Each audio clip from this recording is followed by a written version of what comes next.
One clerk mocked the old veteran's guitar. The bullet in the guitar made him freeze rain, drifted over the Kansas plains like a gray curtain, falling in patient rhythm over the quiet town of Clearwater. Neon lights from Dusty's pawn and loan reflected on wet asphalt, their flickering glow painting the puddles red and blue. Inside, the air was thick with the scent of old wood, metal polish, and forgotten dreams. Tyler slouched behind the counter, his fingers sliding lazily across his phone screen, eyes dulled by routine. Outside, thunder grumbled, distant but heavy. The door chimed softly as it opened, the bell's ring swallowed by the wind. A rush of cool air entered the shop, carrying the smell of rain and diesel from the nearby highway. Tyler glanced up briefly, long enough to see a soaked old man standing in the doorway, his coat dark with water, and his boots leaving small prints on the floor. In his left hand he carried a worn guitar case, its leather edges frayed from years of travel. The old man paused near the counter, his right sleeve pinned neatly above the elbow, an unspoken story written in that empty space. His movements were careful, deliberate, as though the weight of the years demanded respect with each step. Tyler barely looked at him, tapping the counter with restless fingers. The old man nodded politely, though the gesture went unanswered. Somewhere in the distance, lightning cracked against the open plains. He stepped closer, his boots squeaking against the linoleum floor. The sound of dripping water echoed in the small shop, mingling with the faint hum of a refrigerator near the back. Tyler sighed, finally setting down his phone as if granting a favor. "What can I help you with?" he asked, his tone flat and impatient. The old man smiled faintly and placed the guitar case on the counter with quiet reverence. "Just need to make rent," the man said softly, his voice steady despite its wear. The words carried no pity, only fact, the kind spoken by men who had faced far worse than debt. Tyler raised an eyebrow, already judging. His world measured worth in price tags and profit margins, not in stories or scars. To him, the man before him was another stranger trying to trade sentiment for cash. Outside, the storm grew heavier. Rain struck the windows with sharp rhythm, and flashes of lightning revealed rows of forgotten relics, medals, rifles, wedding rings, each one a fragment of someone's life. The old man rested his hand on the guitar case as if studying something sacred. Tyler reached forward, curiosity flickering only for a moment before fading into disinterest. The latch on the guitar case clicked open with a metallic snap. For a moment, the shop seemed to fall silent. Even the storm hesitated. Tyler lifted the lid slowly, half expecting the usual. Cracked wood, rusted strings, the smell of age. But as the lid opened, something about the air changed, like history had stepped into the room uninvited. Inside rested a guitar, old and worn, but undeniably beautiful. Its body was scratched and faded, its varnish chipped by time and travel. Across the headstock hung a small tag, H. Rivers, handwritten in fading black ink. The name meant nothing to Tyler, but to the man before him it was everything he had left. The strings caught the dim light and shimmered faintly, as if holding on to a song only they could remember. The old man stood silent, his expression unreadable. The sound of rain filled the empty space between them. It wasn't just another sale, though Tyler didn't know it yet. This was the beginning of a reckoning neither man expected. Thunder rolled again, low and steady, echoing through the windows. Tyler shut the case halfway and leaned back, unimpressed. "All right," he said, pulling the appraisal pad closer. "Let's see what this old thing's worth." The old man said nothing.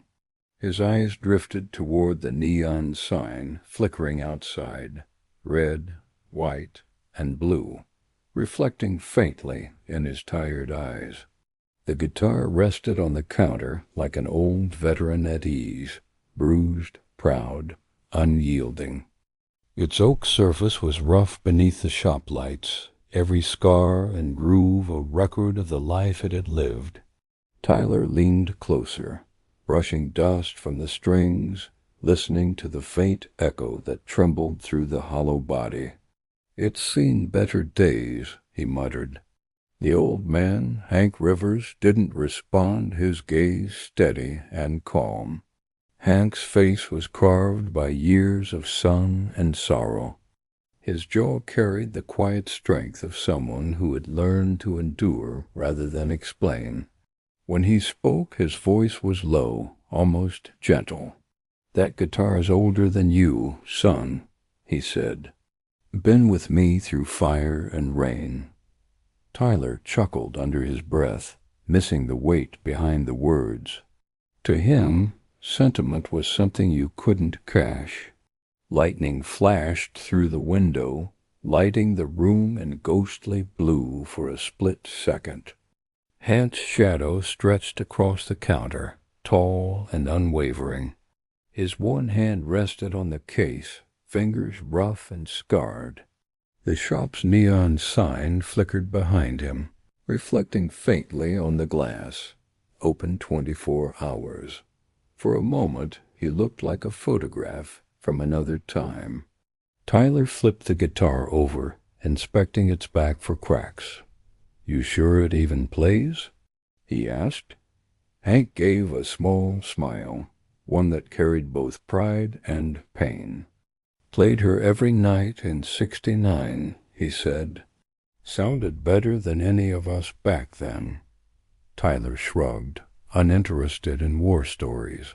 He cared only for wood value, not the blood and memory it might hold. "Why sell it?" Tyler asked without looking up. Hank's eyes drifted toward the rain-soaked window. "Because sometimes," he said quietly, "you gotta let go of the past before it lets go of you." His words filled the silence like a hymn. Outside, thunder cracked again, closer this time, as if the heavens themselves were listening.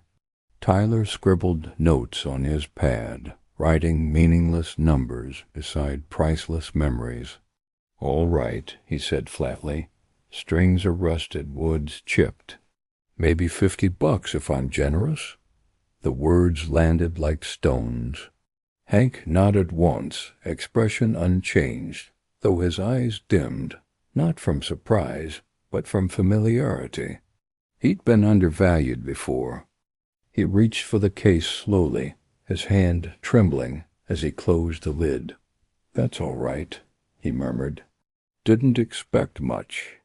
His voice carried neither anger nor bitterness, only the quiet acceptance of a man who had learned to bear the world's indifference. Tyler didn't notice. He was already back on his phone. Rain beat harder against the window, the sound drowning out the hum of the lights. Hank turned toward the door, his reflection flickering across the glass. He looked like a ghost walking out of his own history, one final time. The bell above the door jingled softly as he stepped into the storm, shoulders straight despite the cold. Behind him, Tyler flipped the sign on the counter, marking the guitar as unsellable.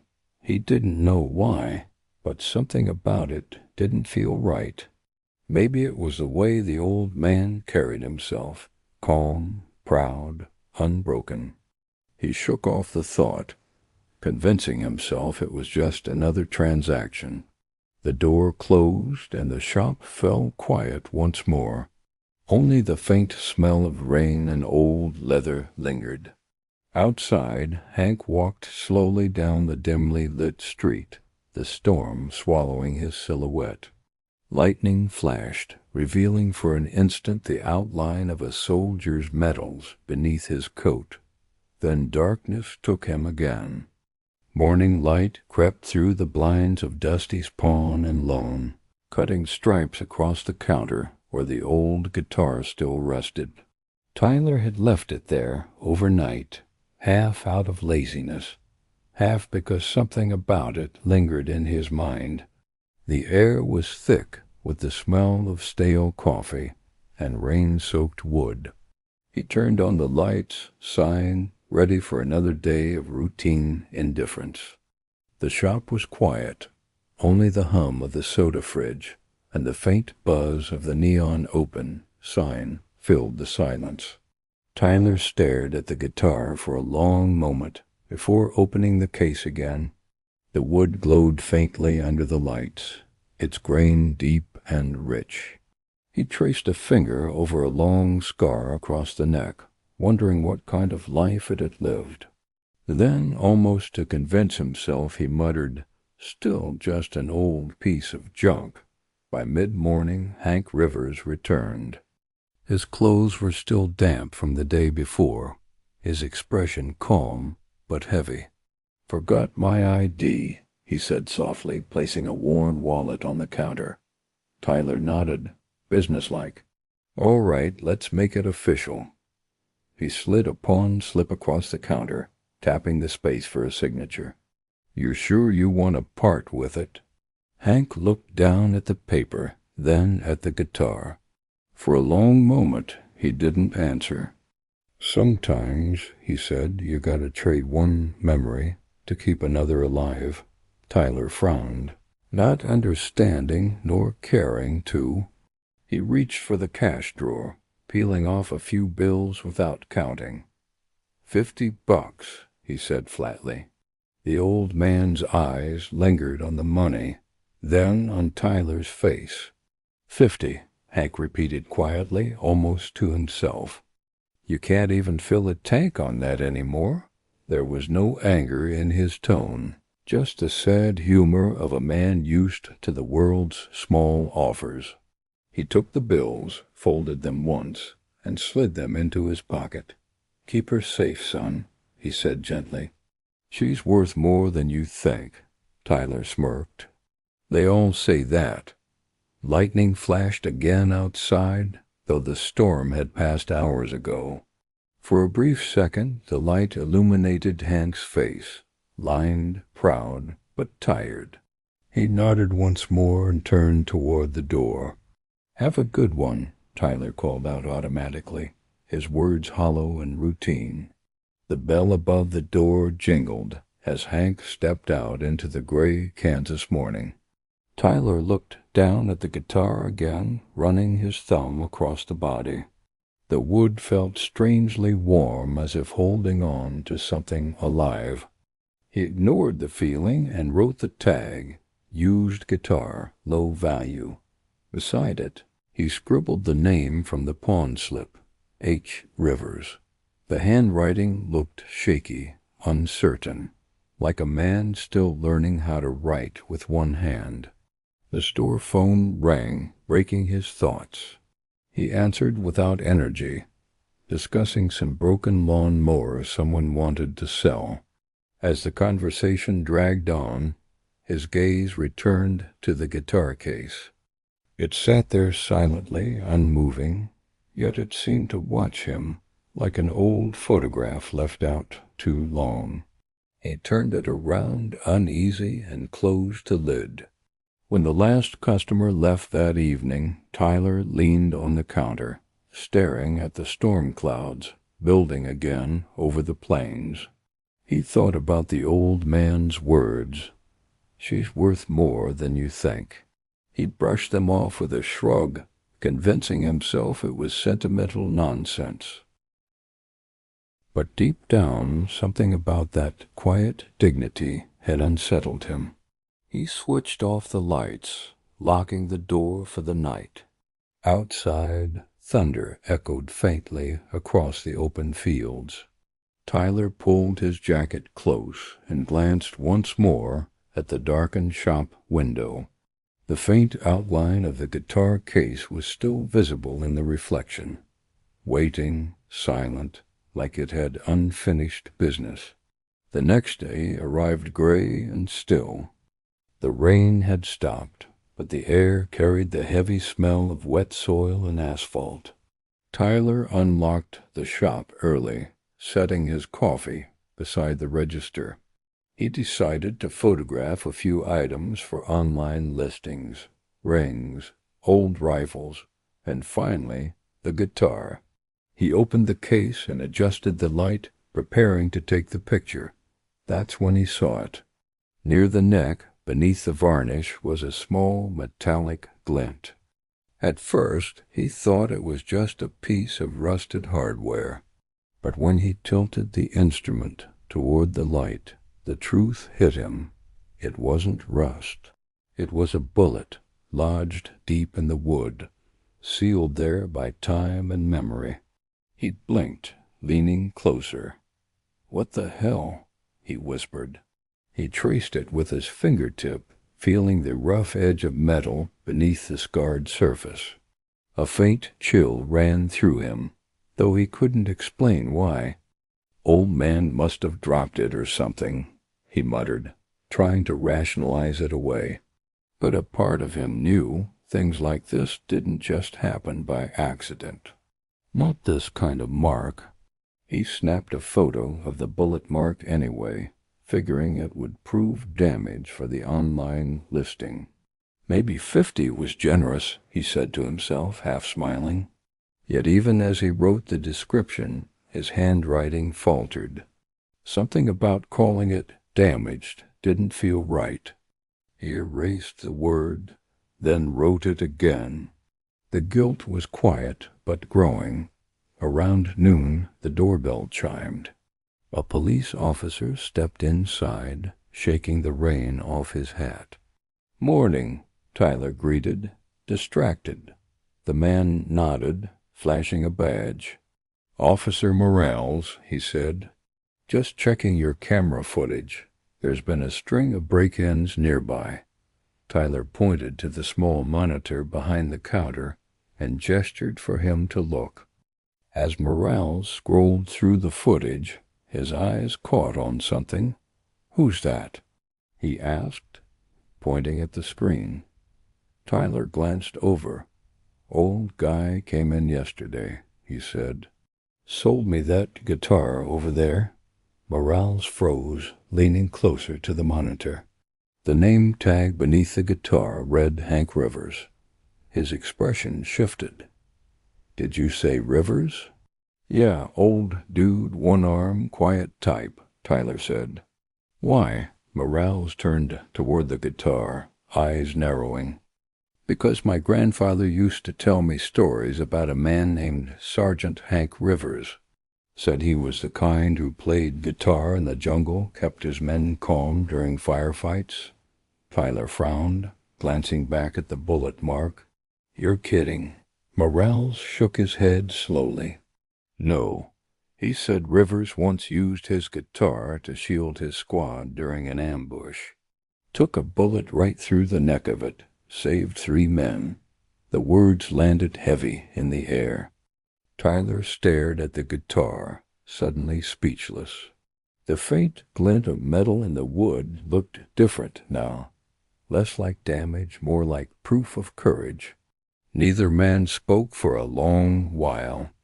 The rain began again outside, tapping gently against the window as though honoring the silence. Morales finally exhaled, his voice low. "You should hold on to that," he said. "It's not just a guitar." Tyler swallowed hard, shame creeping in where arrogance once lived. He nodded slowly, unable to find words. As Morales left, the shop felt colder. Tyler stared at the instrument one last time before closing the case. "Guess you weren't junk after all," he murmured. Outside, thunder rolled across the horizon again, distant, solemn, like the echo of a salute. Night settled over Clearwater, blanketing the streets in soft mist and neon reflections. The storm had returned, sweeping rain against the pawn shop windows like restless fingers. Tyler sat behind the counter, restless himself, scrolling through old war relic listings online. His eyes kept flicking toward the closed guitar case, sitting under the counter like a secret he didn't want to face.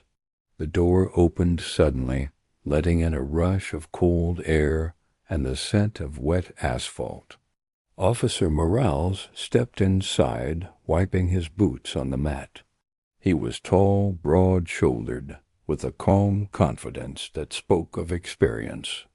"Evening," he said, removing his hat. "You still open?" Tyler nodded, glancing at the clock. "Barely. What can I do for you?" Morales approached the counter, scanning the shelves lined with tarnished brass and faded photographs. "Looking for some footage," he explained.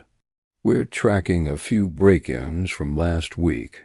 Thought one of your cameras might have caught something." Tyler gestured toward the small monitor near the register. "Help yourself." Nothing exciting happens here anyway. As Morales began scrolling through the feed, a soft hum filled the room. The whir of rain outside, the buzz of old lights, and the low crackle of the heater. Then the officer paused, squinting at the screen. "There," he said. "Who's that?" Tyler leaned closer. The footage showed Hank entering the shop, soaked and weary, carrying his guitar case. "Just some old man," Tyler replied. "Came in to pawn that guitar." Morales froze. "Wait, what did you just say?" His voice carried sudden urgency. Tyler frowned. "An old guitar, oak wood, busted up, had a bullet stuck in it." Morales's expression hardened, the kind of look that comes when memory meets recognition. "You mean that guitar?" he asked, nodding toward the counter. Tyler hesitated, then lifted it into view. For a long moment, Morales just stared. "I'll be damned," he whispered. "You know what this is?" Tyler shook his head. "It's a piece of junk," he said automatically, though the words already felt wrong in his mouth. Morales ran a hand through his wet hair, eyes still fixed on the bullet mark. "My grandfather told me stories about that thing, about the man who carried it." Tyler leaned forward, curiosity breaking through his usual cynicism. "Stories like what?" Morales looked down, voice dropping lower. "About a Marine named Hank Rivers. Vietnam, 69. They called him the Singing Soldier. Used to play for his squad at night. Said it helped the boys sleep." He pointed to the neck of the guitar. "That bullet right there saved them all." The room fell silent except for the faint hiss of rain. Tyler looked down at the guitar again, the worn wood glowing under the shop lights. He traced the bullet scar with his eyes, the shame in his chest growing heavier with each second. Morales sighed quietly, his tone respectful. "Some men bring home medals, some bring home ghosts. Looks like he brought both." Tyler swallowed hard, remembering Hank's quiet words. "Keep her safe, son. She's worth more than you think." He'd laughed then. Now the words stung. Morales noticed the change in his expression and gave a small nod. "You didn't know," he said gently. "But now you do." The officer's eyes lingered on the guitar like it was sacred. When Morales left, Tyler didn't move. The rain outside had turned to a steady downpour, drumming on the roof like distant gunfire. He sat there, staring at the relic that suddenly carried the weight of a lifetime. For the first time he wished he'd listened, not to the story, but to the silence between the words. By the next morning, the rain had stopped, leaving a pale mist over the Kansas plains. Tyler arrived early, haunted by dreams of jungles, music, and men calling a name he didn't know he'd remember. The guitar still sat on the counter, untouched. He turned on the lights, their hum filling the quiet. Morales arrived soon after, hat in hand as if carrying news that needed reverence. "Mind if I tell you the rest?" Morales asked, leaning against the counter. Tyler nodded, not trusting his own words. The officer placed a folded photograph on the counter, a black and white image of young soldiers in muddy uniforms. One of them held a guitar, smiling faintly. The name Rivers was scrawled on the back. Tyler's chest tightened. "My granddad served in the same unit," Morales began softly. "Said one night they got ambushed near Da Nang. Visibility was zero, pitch black, rain pouring. They were pinned down, couldn't move, couldn't call for air support. Then Rivers did something no one expected." Tyler listened, unmoving, the story pulling him in like a hymn. "He took his guitar, propped it against a tree, and made noise. Played loud enough to draw fire away from the men crawling to cover," Morales continued. "That bullet you see there?" He pointed at the neck. "That's the one that should have hit him. Instead, it hit the music. The silence afterward was heavy, the kind that demands respect." Tyler stared at the guitar, unable to look away. "He used it like a shield," he whispered. Morales nodded slowly. "Saved 6 lives that night. They gave him a medal, but he never picked it up. Said it didn't belong to him. Said it belonged to the boys who didn't make it home." His voice cracked slightly, pride and grief mingling in one sound. The officer ran his thumb along the bullet mark, eyes distant. "My grandfather said Rivers came home with one arm and a heart full of ghosts. He played at VFW halls, shelters, church gatherings, anywhere people would listen. He said the music helped him remember the ones who never came back." The old guitar seemed to hum faintly in the silence. Tyler leaned on the counter, eyes lowered. "I called it junk," he said, his voice breaking with realization. Morales didn't answer right away. Instead, he placed his hat on the counter and looked the young man squarely in the eye. "Then maybe you can be the one to make it right," he said. He sold it because he had to, not because he wanted to. The words hit Tyler harder than he expected. The guilt was heavy, but beneath it was something else, purpose. He nodded slowly, determination forming where arrogance once lived. "Where does he stay?" Morales pulled a small notepad from his pocket, flipping to a page. "Veterans Shelter, east side of town, quiet place. They'll know him." Tyler looked down at the guitar once more, then at the door. "I should bring it to him," he said quietly. Morales smiled faintly. "Maybe don't just bring the guitar," he said. "Bring an apology." The two men shared a look, not of judgment, but of understanding between generations. As Morales left, the morning sun broke through the clouds, spilling warm light across the counter. It landed directly on the guitar, making the bullet scar shine like gold. Tyler exhaled slowly. The sound caught somewhere between guilt and gratitude. For the first time in his life, he wanted to do something not for profit, but for honor. That night, the storm returned, a low rumble rolling over the plains like the echo of memory. Tyler lay awake in his small apartment above the shop, staring at the ceiling fan, turning slowly in the dark. Every sound of thunder reminded him of the story Morales had told. The image of the bullet lodged in the guitar refused to leave his mind, glowing in the dark like a scar that breathed. He sat up and rubbed his face, the guilt heavy in his chest. The rain against the window sounded like a slow, steady march, like footsteps of men long gone. He imagined Hank Rivers sitting somewhere alone, the same rain falling outside his shelter window. A man who had faced death with music, now reduced to pawning the only piece of his past left. Tyler stood and looked out over Main Street. The neon sign from Dusty's Pawn and Lone flickered below, its red and blue lights glowing like a faded flag.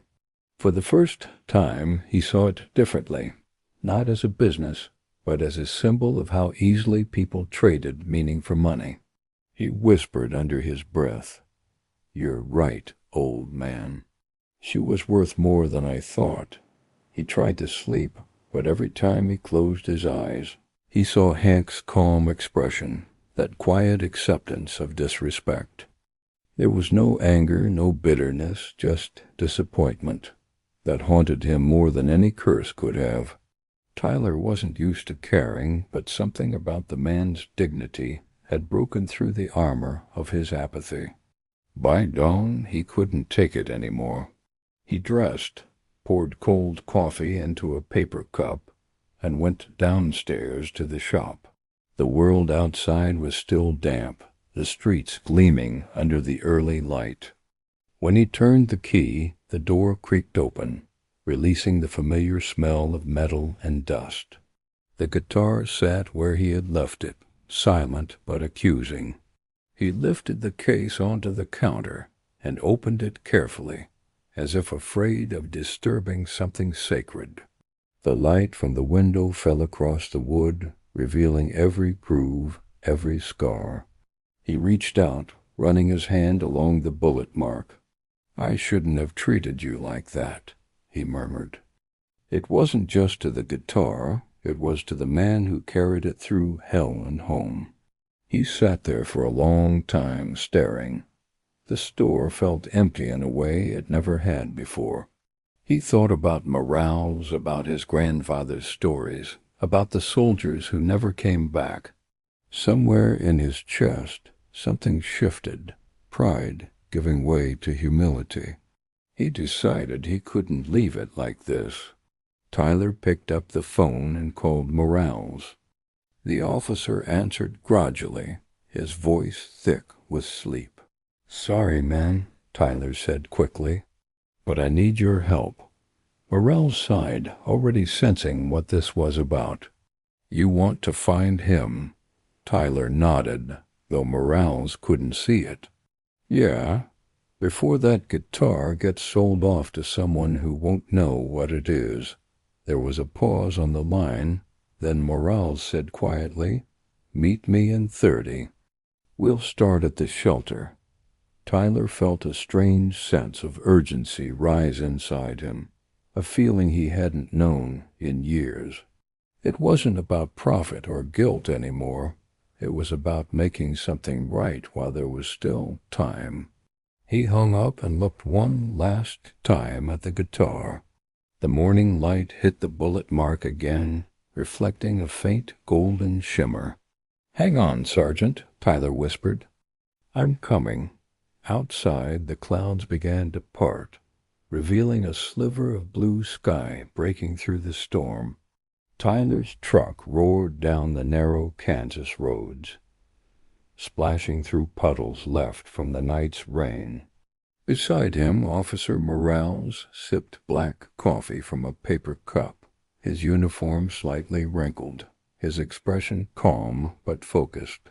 The sky was pale and wide, stretching endlessly over wheat fields and telephone poles that leaned like old sentinels. "You sure you're ready for this?" Morales asked. Tyler nodded, gripping the wheel tighter. "I can't undo what I said," he replied, "but I can try to make it right." Morales studied him for a moment and then smiled faintly. "That's more than most people ever do." The words hung between them as the truck sped past long stretches of farmland barns, silos, and American flags fluttering proudly in the wind. Their first stop was a small diner off Highway 54. The neon sign buzzed faintly above the entrance, and the smell of bacon and coffee drifted out into the cool morning air. Inside, a waitress in her 60s recognized the name immediately.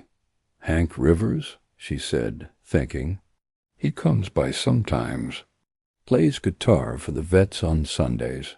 Tyler's heart lifted slightly. From there they visited a few more spots: a gas station, a bar with a jukebox full of country classics, and the local church. Everyone knew Hank, but no one had seen him that morning. "He moves around," said the bartender, polishing a glass. "Always carrying that old case like it's part of him." Tyler and Morales exchanged a look. They were getting closer. The drive grew quieter the further they went. The town faded into open countryside, where fields stretched golden under the sun. Tyler stared out the window, lost in thought. "You ever think about what makes a man like that?" he asked. Morales nodded slowly. "Yeah, it's what happens when duty means more than comfort. When love of country means carrying the scars that come with it." They turned down a dirt road leading to the outskirts of town. Morales pointed ahead. "That's the shelter. Old community center. They turned it into housing for vets after the flood." The building appeared small and weathered, its American flag faded but still standing tall near the entrance. Tyler parked, heart pounding. They stepped inside, the door creaking as it opened. The air was warm and filled with the scent of coffee and old wood. A few men sat around a table, their laughter soft, tired but genuine. In the corner, under a dim light, sat Hank Rivers, strumming a different guitar with his one good arm. The melody was gentle, familiar, and achingly human. For a moment, Tyler couldn't move. The sound filled the room like sunlight breaking through clouds. Hank looked older than before, but peaceful, surrounded by men who didn't need words to understand him.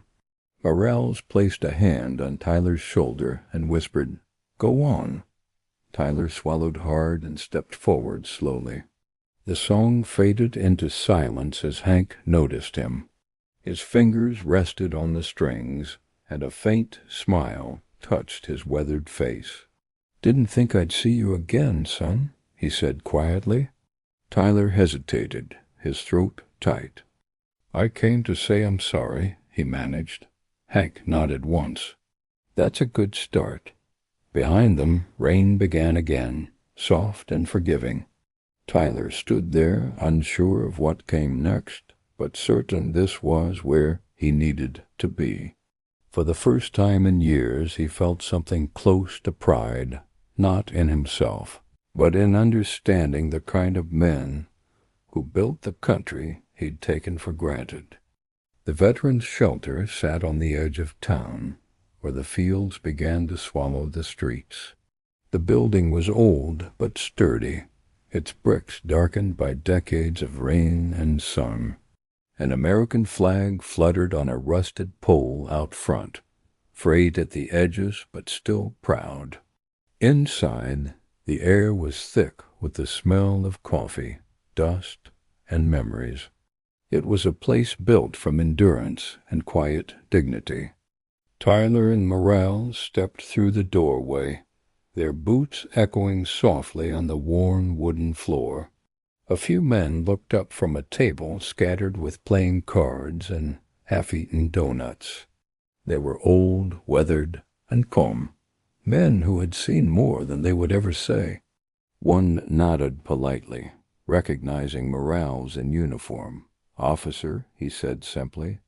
"Morning, fellas," Morales replied. "We're looking for Hank Rivers."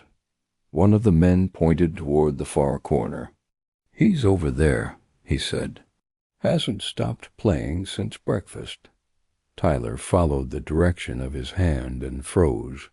There, under a flickering lamp, sat Hank, shoulders slightly bent, his one good arm moving gracefully over the strings. The tune drifted across the room like smoke, soft, warm, familiar. It was "Take Me Home, Country Roads," played with the kind of heart that turns sound into memory.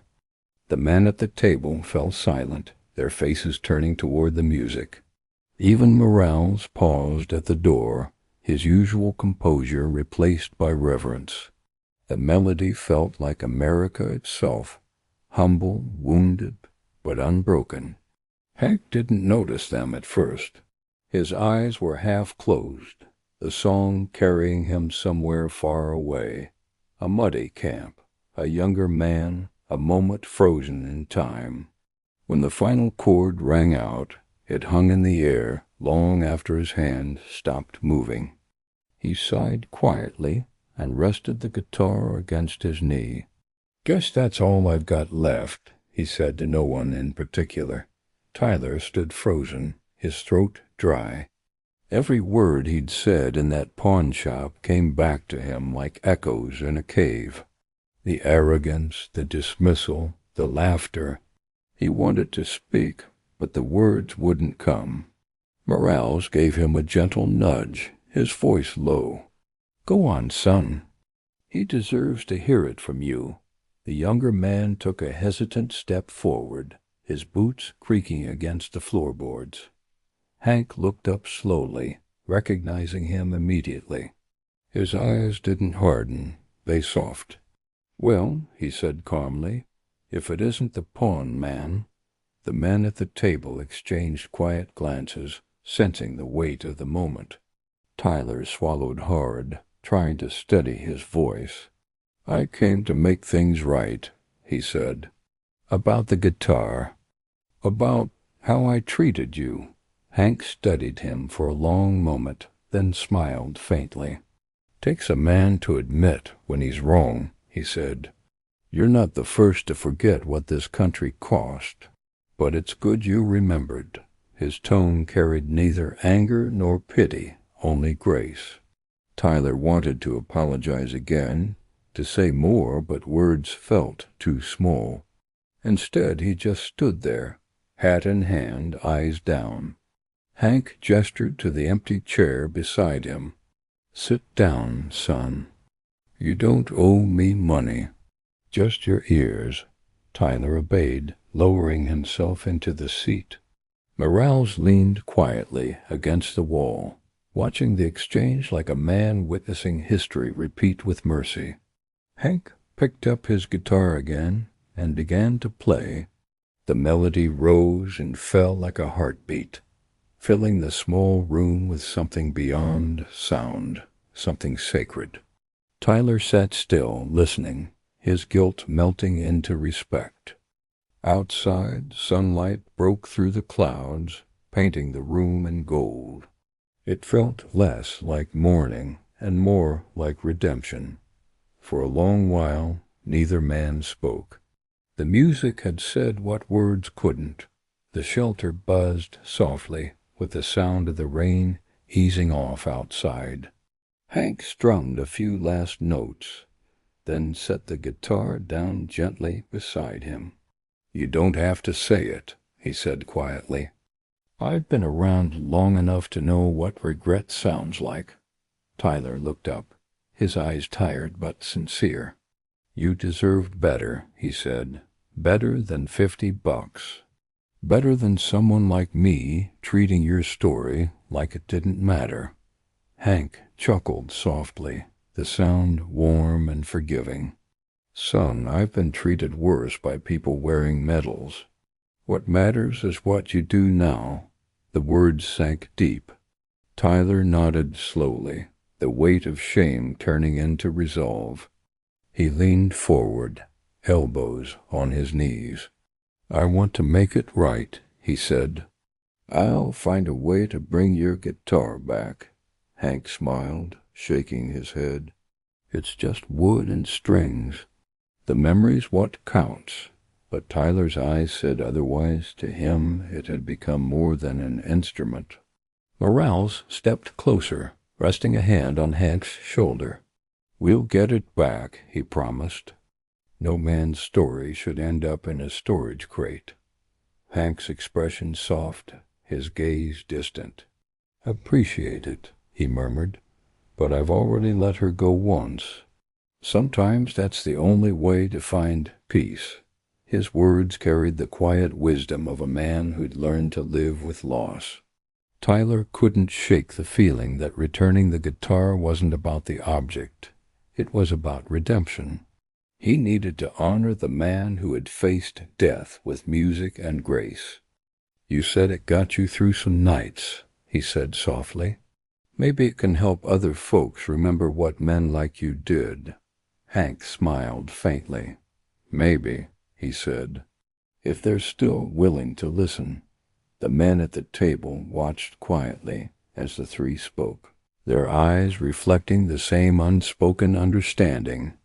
In that small room, generations met, one shaped by war, another by comfort, both realizing how far apart they had drifted.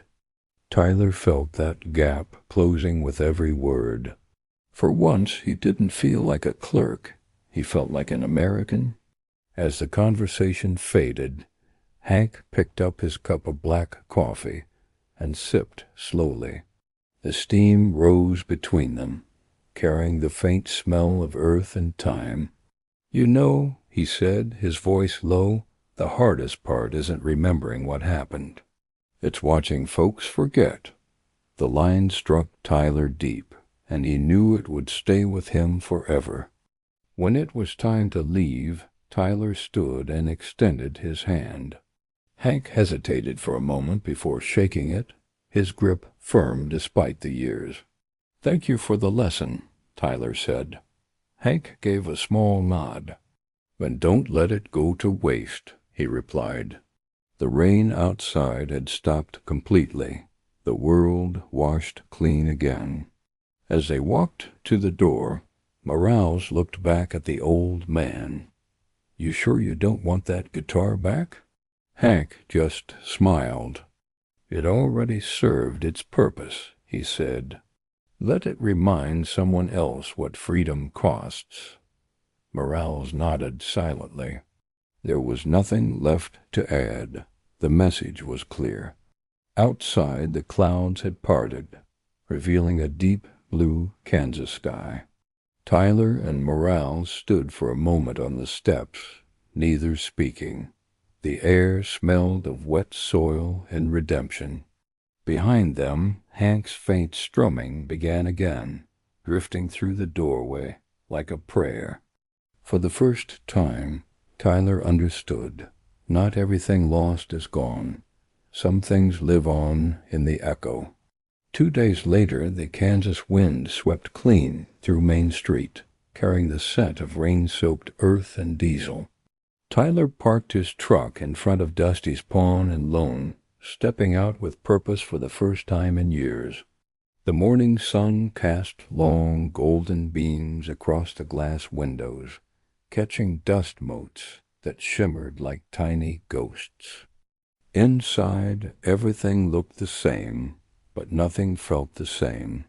He went straight to the back room where the shipments were tagged and boxed. Cardboard stacks reached the ceiling, labeled with scribbled handwriting, tools, jewelry, instruments. His eyes searched frantically until he found it, a long, narrow case marked Rivers. It was half buried beneath a pile of unsent inventory. He pulled it free and wiped the dust off with his sleeve.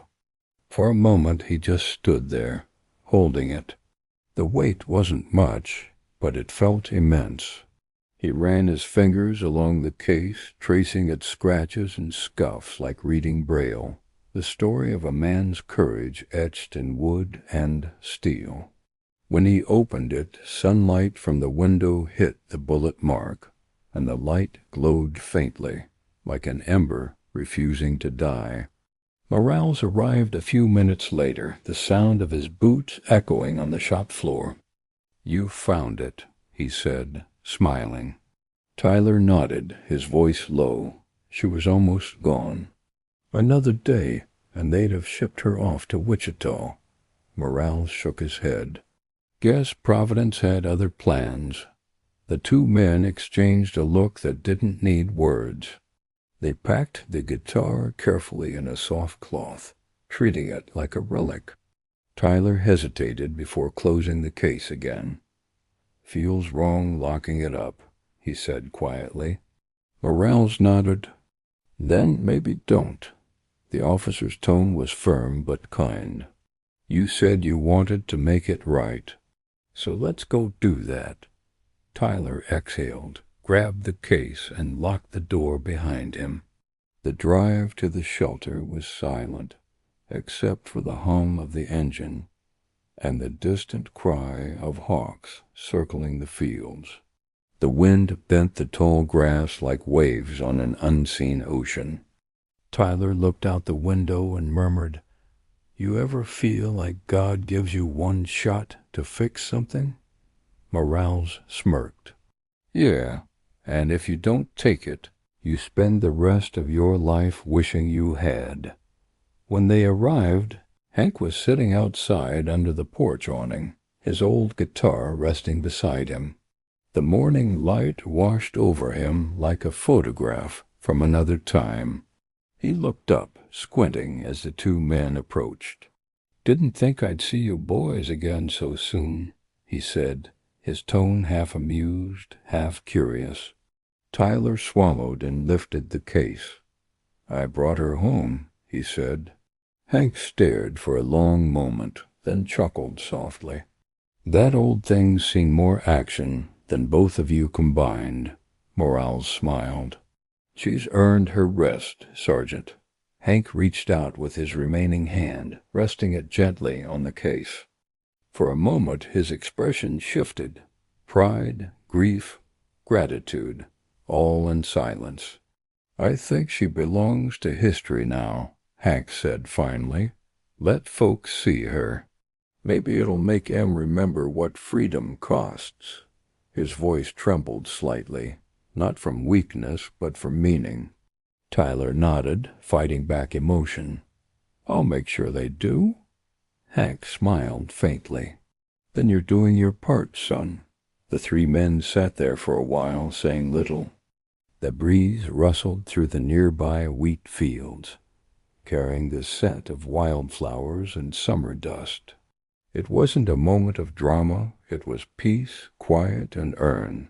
When Hank finally said, "Take care of her," Tyler understood he wasn't talking about the guitar anymore. That afternoon the Kansas sky stretched clear and endless, a perfect blue canvas that felt like forgiveness itself. Tyler and Morales drove back into town, the guitar case laid carefully across the back seat. The sun flickered through the windshield, turning the metal latch into a tiny, glimmering cross. Neither man spoke. Some silences didn't need to be filled. As they passed the open fields, Tyler stared at the horizon. "He's right," he said finally. "It doesn't belong to just him. It belongs to everyone who forgot." Morales nodded. "Then make them remember." The words carried weight as if handed down through generations. Tyler nodded slowly, determination hardening in his chest. They reached the shop just before sunset. The golden light poured through the glass front like honey, flooding the counter and shelves in warmth. Tyler walked to the display window and cleared a space right in the center where everyone could see. He placed the guitar inside, adjusting the angle until the bullet mark caught the light just right. He stood there for a long moment, studying it. It didn't look like an old instrument anymore. It looked like a piece of living history. Morales found a small American flag folded in the back office and handed it to him. "This should go with it," he said. Tyler smiled faintly. Together they hung the flag above the guitar, letting its edges drape gently over the frame. Then Tyler picked up a pen and a strip of cardboard. He thought for a moment before writing carefully in block letters, "Not for sale, in memory of S.G.T. Hank Rivers, Vietnam veteran." He taped it beneath the display, pressing it flat with steady hands. Morales stepped back, arms crossed, and said softly, "That's how you make things right." Outside, people began to slow down as they passed, curious, then thoughtful. An older man removed his hat and stood for a moment in silence. A woman holding groceries stopped, her eyes glistening as she read the sign. One by one, the townsfolk paused, recognizing something sacred in that simple window. By the time dusk settled, the pawn shop no longer looked like a place of trade. It looked like a memorial. The neon lights above flickered softly, reflecting red, white, and blue on the glass. Inside, the guitar sat bathed in amber light, the bullet scar glowing like a medal of honor. Tyler stood behind the counter, watching in quiet awe. Morales gave a final nod, ready to leave. "You did good, kid," he said, tipping his hat. "Men like him, they're the reason we get to forget. But the least we can do is remember." Tyler smiled faintly. "I won't forget again." The officer's boots echoed softly as he stepped into the night, leaving Tyler alone with the silence of peace. He turned off the store lights one by one until only the window remained lit. The guitar's reflection shimmered faintly against the glass, merging with the night sky beyond. It looked eternal, as if the stars themselves bowed to its story. Tyler whispered quietly, "Rest easy, Sergeant. She's home now." Outside, the Kansas wind moved gently through the streets, carrying the faint rustle of the flag. The town slept, unaware that something had changed, not in the world, but in the hearts of those who'd passed by that window. Inside, under soft golden light, the guitar waited, not for another buyer, but for remembrance. Weeks passed, and summer settled gently over Clearwater. The rains faded, leaving behind clear skies and the smell of freshly cut grass. Each morning, sunlight spilled through the glass of Dusty's pawn and loan, landing directly on the guitar in the window. It gleamed faintly, the bullet mark shining like a star that refused to fade. Tyler had started opening the shop earlier, not for business, but for the ritual. He would dust the glass, straighten the flag, and wipe the counter before turning on the lights. Every motion felt sacred, not as part of work, but as part of gratitude. It was no longer a pawn shop to him. It had become a promise. Word of the display spread quietly across town. People began stopping by, veterans with stiff walks, widows carrying folded flags, truckers passing through with heavy eyes. Some left coins on the windowsill. Others whispered prayers. Every gesture added another layer of meaning to that humble corner of Kansas. One afternoon, a boy no older than 10 pressed his face against the glass. He read the words carefully, then turned to his father. "Who's Sergeant Rivers?" The man paused, removing his hat. Someone who remembered when others forgot. He placed a hand on his son's shoulder, and they stood in silence before walking away. Tyler watched from inside, his throat tight. Local papers caught wind of it, a short column titled, "Pawn Shop Becomes Shrine of Gratitude." There were no interviews, no publicity stunts, just a photograph of the display window under golden light. The caption read, "Not all heroes live in history books. Copies of the paper began appearing on cafe counters and church bulletin boards. The change in Tyler was quiet but complete. He smiled more, spoke softer, and listened when old customers shared their stories. He'd begun collecting photos of local veterans, pinning them near the window with care. Each new picture felt like another thread connecting the past to the present, a growing tapestry of remembrance.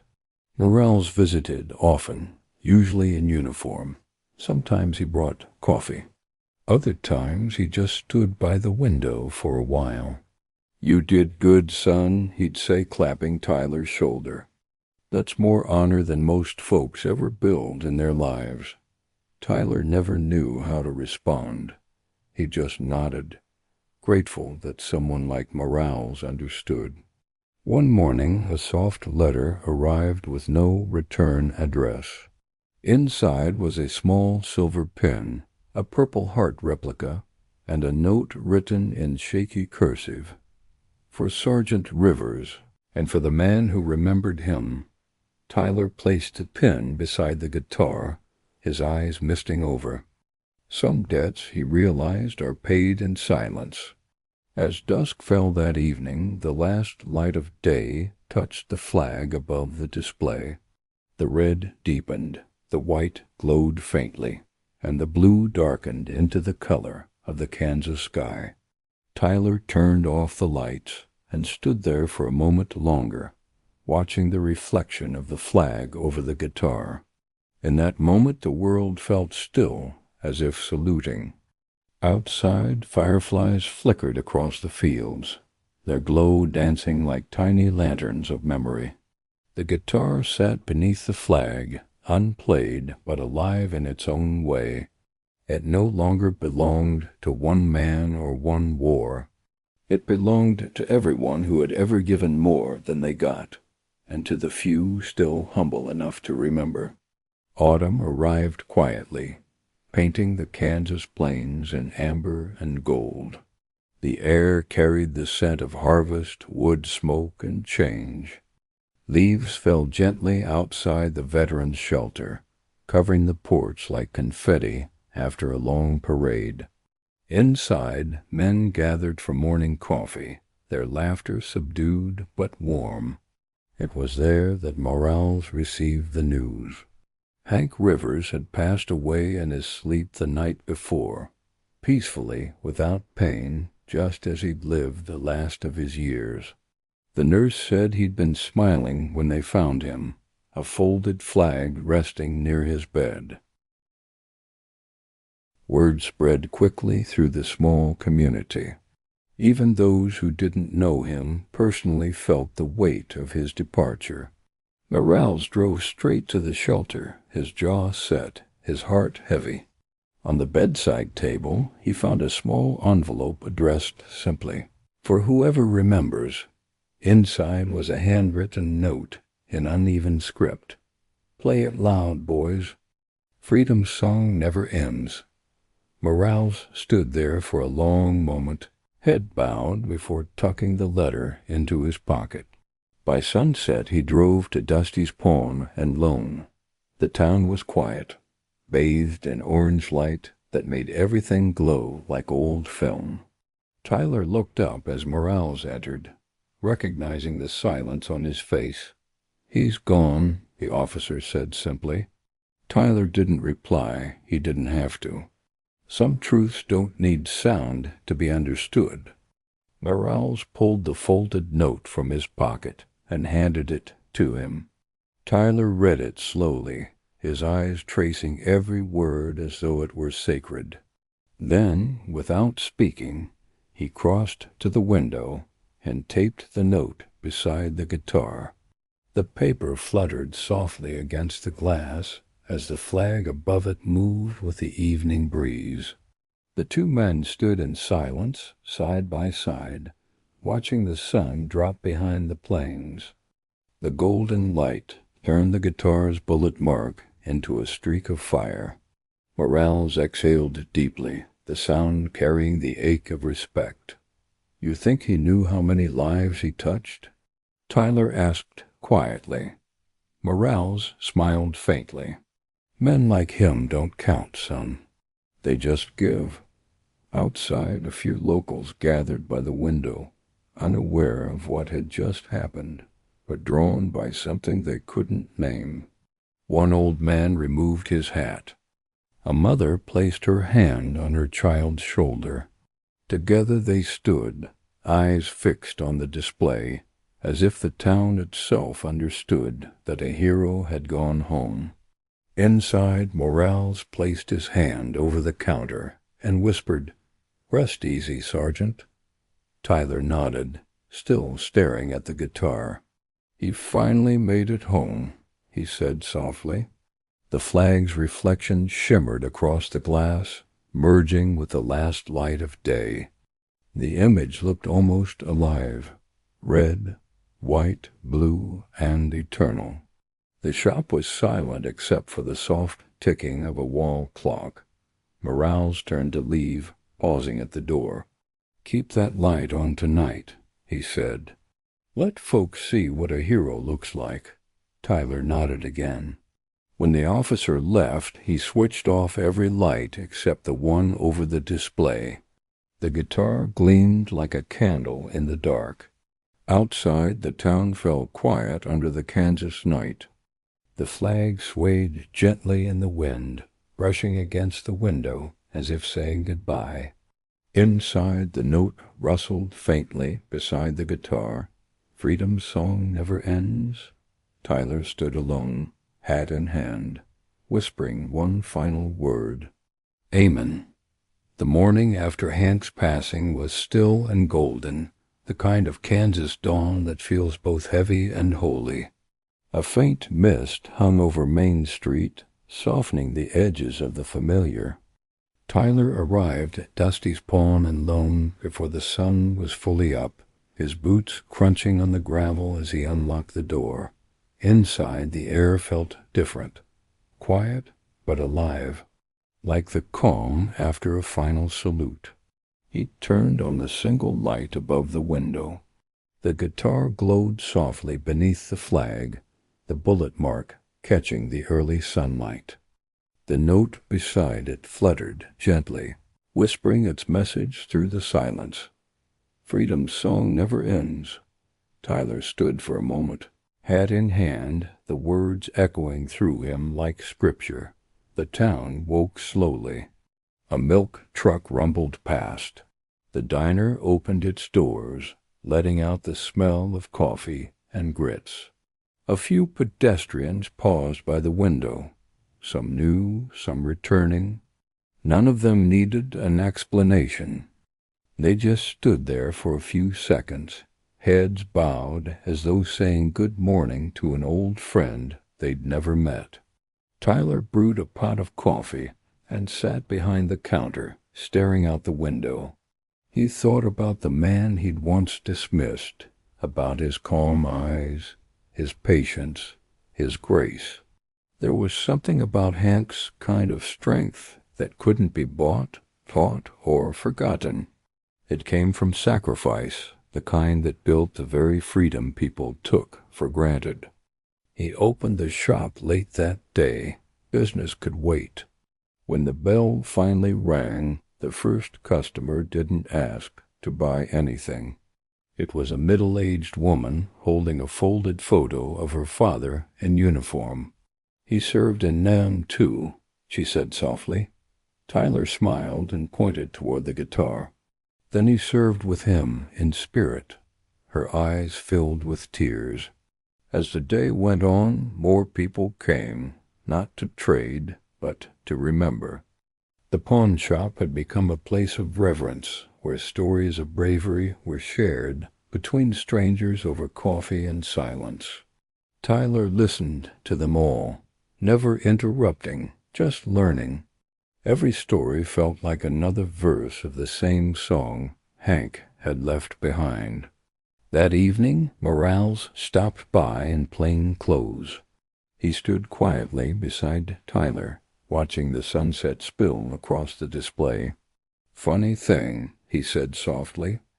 All this started with $50 and a mistake. Tyler nodded, smiling faintly. Yeah, he replied. Guess even mistakes can lead to miracles, if you're willing to face them. The two men stood together as the sun disappeared behind the wheat fields. The flag outside caught the last light, glowing red and gold, before fading into dusk. Morales placed a hand on the glass, his voice low. He'd be proud of you, kid. Tyler's throat tightened. No, he said quietly. He'd be proud of us, of everyone who still remembers. When the officer left, Tyler locked up for the night. He turned off every light except the one shining over the guitar. The room filled with a soft amber glow, reflecting off the bullet mark like a heartbeat frozen in time. He whispered, "Thank you, Sergeant," before stepping outside. The door closed behind him with the faintest echo, like the end of a hymn. The camera pulls back slowly, rising above the quiet town bathed in moonlight. The flag waves gently in the Kansas wind, casting its shadow over the shop window. Inside, the guitar rests beneath its sign, surrounded by silence and light. A narrator's voice fades in. Some treasures aren't made of gold, they're made of memory. Fade to black. In honor of those who served,